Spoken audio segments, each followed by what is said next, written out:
prostorih Mirnske osnovne šole je bila na ogled razstava Od zabrisa do prenove identitete avtorja Stanislava Koblarja.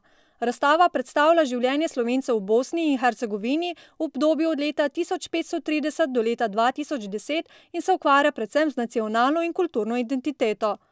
Tudi dogodki, ki so predstavljeni, pa tudi osebnosti naši Slovenci in Slovenke, ki so tako ali drugače prišli v Bosno in Hercegovino in se udejstvovali, so dejansko vse to skupaj v funkciji, kako pokazati, kakšna prizadevanja so bila, da bi se ohranila nacionalna in kulturna identiteta, kako se upreti asimilaciji in kako ohraniti jezik med mladimi in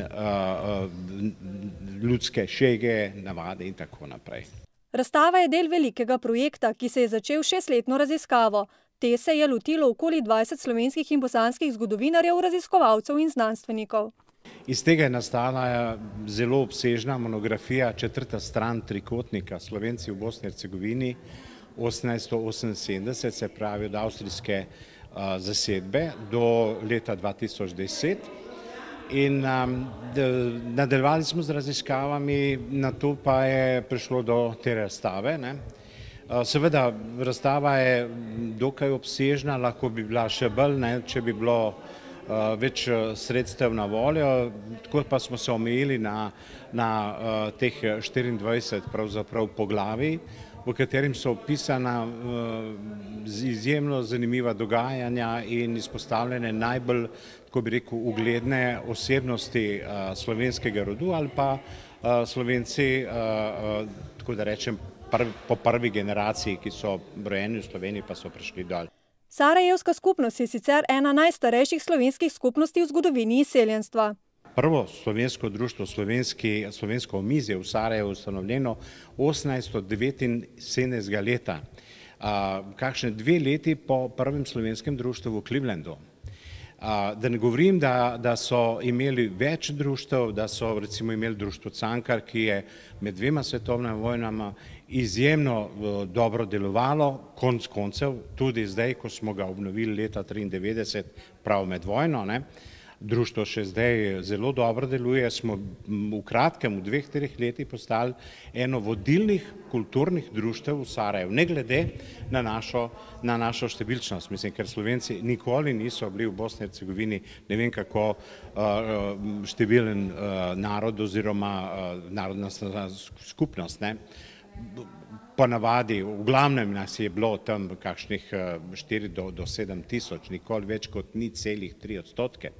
Toda dediščina Slovencev v Bosni in Hercegovini je popolnoma neprimerljiva s številom Slovencev, ki so dol živeli in delovali.